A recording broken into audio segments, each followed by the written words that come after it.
So with Columbina's kit being leaked recently, and her being the quote-unquote Archon of the region, and her element being Hydro, we already do have a Hydro Archon in the game, which is Furina. In this video, we're going to be comparing these two characters because they seem to overlap a lot in terms of what they do in general, at least in their simple roles. They're both Hydro sub DPSs, and they're both quote-unquote Archons of their respective regions. So in this video, we're just going to be comparing the two of them, seeing who's the real Hydro Archon, and most importantly, seeing which one of them you should go for and pull for your own account. Before we continue that though, if you're trying to pull for Columbina or save for Furina, the best place to get Genesis crystals is LDshop.gg. LDshop is a cheap, fast, and safe game top-up website that offers top-ups for many games, including Genshin Impact. As you guys can see here, these are the offers they have for Genshin, and all of them are cheaper than the official game store, up to 30% cheaper. For example, you can see that 3,280 Genesis crystals offer. It costs $50 on the official game store, but it only costs $37.39 on LDshop. That's $12.61 or more than 25% saved just by using LDshop. They also have many other things like bundles, character outfits, Welkins, and stuff like that. When you want to buy, you just want to click on the offer you want to choose. For example, I'm going to buy the 300 Genesis crystals offer. You just need to enter your server region and user ID. Obviously, make sure they're right. Then you just want to click on top up, choose your payment method, enter your details, and pay. And shortly after that, you're just going to get the Genesis crystals on your account. And right now, if you use my link, you can get a 15% off coupon, also an extra 5% off. That can save you up to $50. They also have more cool things on the website. For example, if you spend more than $80 in a month, you can win a free Welkin. Just go check it out yourself. Click the link in the description or the pinned comment and top up now.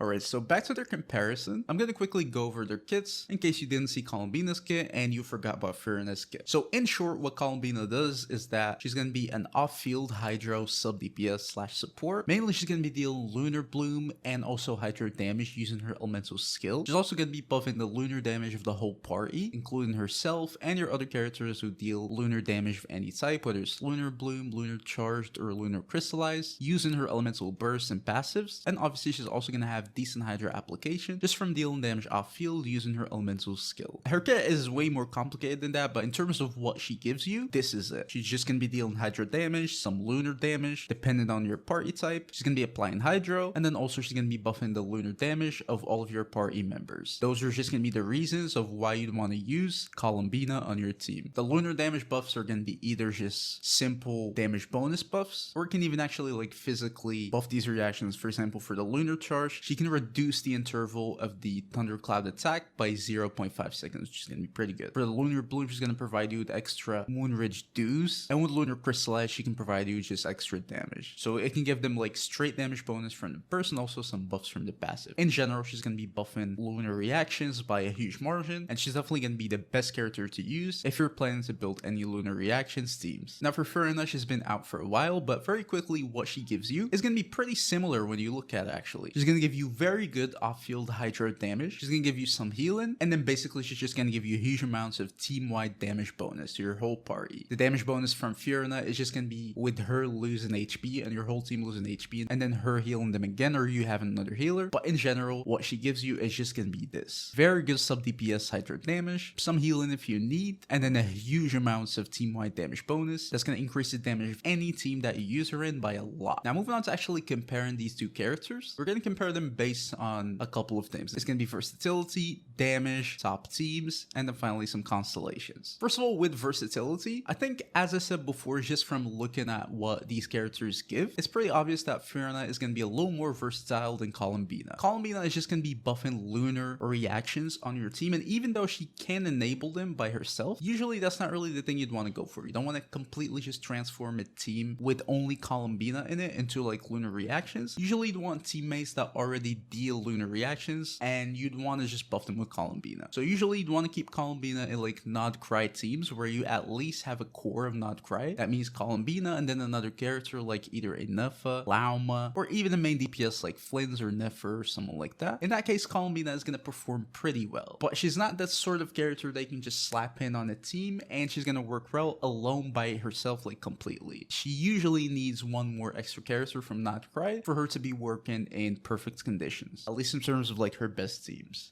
Now, Furina, on the other hand, she's more of the character that you can throw anywhere, and she's gonna work pretty well as long as the team doesn't mind Hydro and they need damage bonus and benefit from it. Furina is gonna be a great addition to those type of teams, which is basically every team in the game except the new Notcry teams. So personally, even though I think both of them are gonna be versatile, I do think Furina is gonna be a little more versatile in general as like a generalist character. Damage bonus is much more versatile than buffing or even enabling lunar reactions. So in terms of like versatility and having a character that you can just slap in at many teams anywhere and it's just gonna raise their damage ceiling by a lot, I think Furina wins that, to be honest. You need a little more coordination for Columbina to work properly. Now in terms of their damage, simply put, I would say Furina does deal more damage than Columbina. It's just really as simple as that. Columbina does deal very decent damage. It's not as bad as people make it sound, especially as an off-field sub DPS. It's just extra damage. So she definitely does deal decent damage. It's gonna be pretty good, but Furina deals more damage than Columbina for sure in terms of their like off-field Hydro damage. So I'd give this point to Furina pretty easily, in my opinion. I think she deals much more damage than Columbina, and it's not even in comparison. I'm not saying Columbina deals bad damage. In general, her damage is gonna be pretty good, especially considering that she's more of like a buffer in general and enabler. But in terms of them being like a sub DPS, Furina is gonna deal the most damage, that's for sure. So for the damage, Furina wins.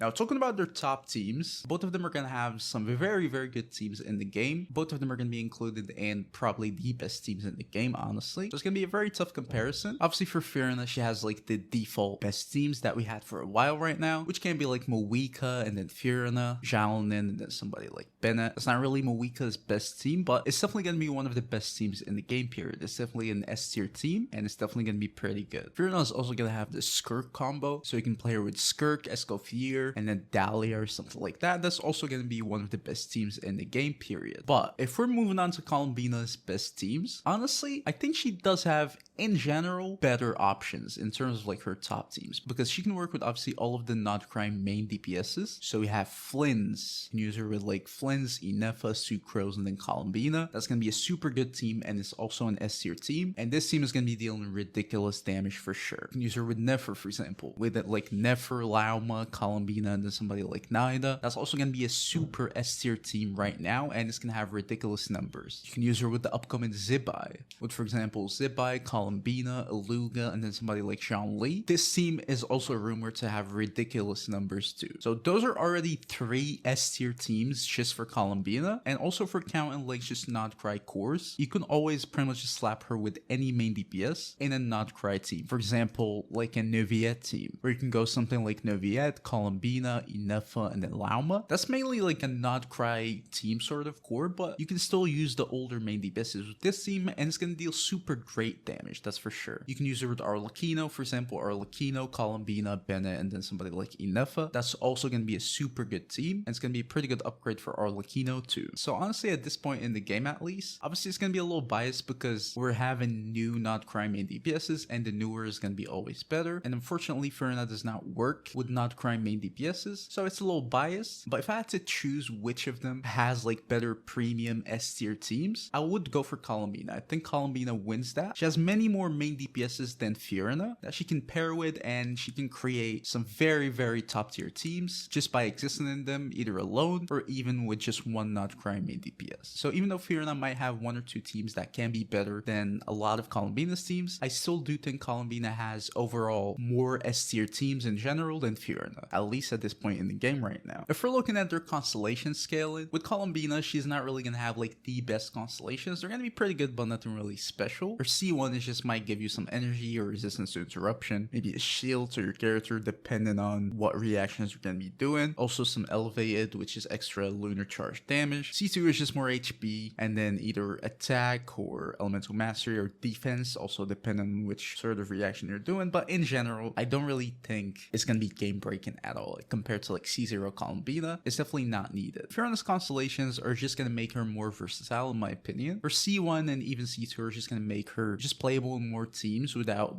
needing to worry about the HP drain and stuff like that. They're just going to give you more fanfare stacks, so it can give some extra damage bonus, but it's mainly just a versatility constellations. It's just going to make it faster and easier to gain fanfare stacks, which is going to expand her teams a little bit. And that's pretty good. So in terms of their constellations, I do think it's a tie basically. None of them really matters as much. Columbina's constellations are just going to improve her support, and Furina's constellations are just going to improve her versatility, but none of them really completely change the character in any way. So I just say it's a tie.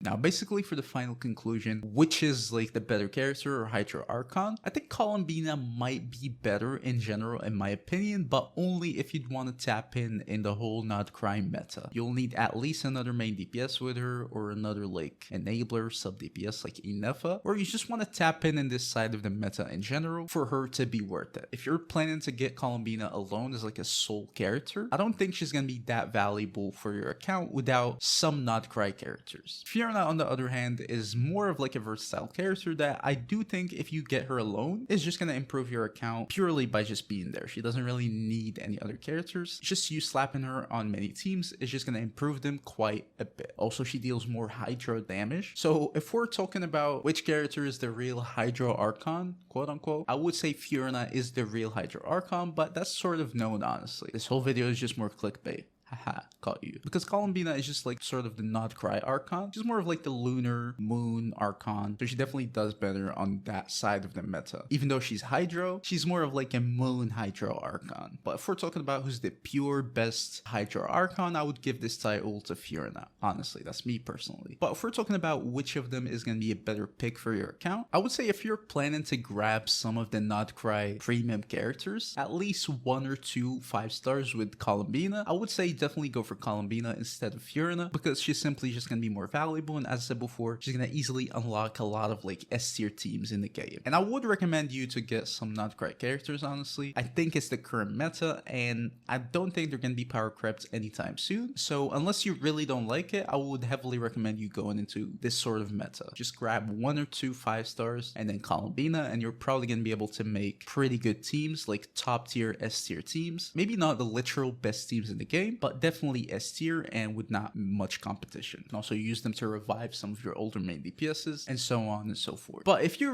really don't want any not cry characters or supports, in that case I think Furina is definitely the winner here. Outside of not cry, I think Furina wins and clears Columbina pretty easily. Yes, you can use Columbina as just like an enabler, and you can use her to enable lunar reactions outside of not cry teammates, but it's not going to be worth it in most teams. But yeah, that was my personal opinion. Tell me what you guys think. Don't forget to leave a like, subscribe to the channel. I will see you guys in the next video. Peace.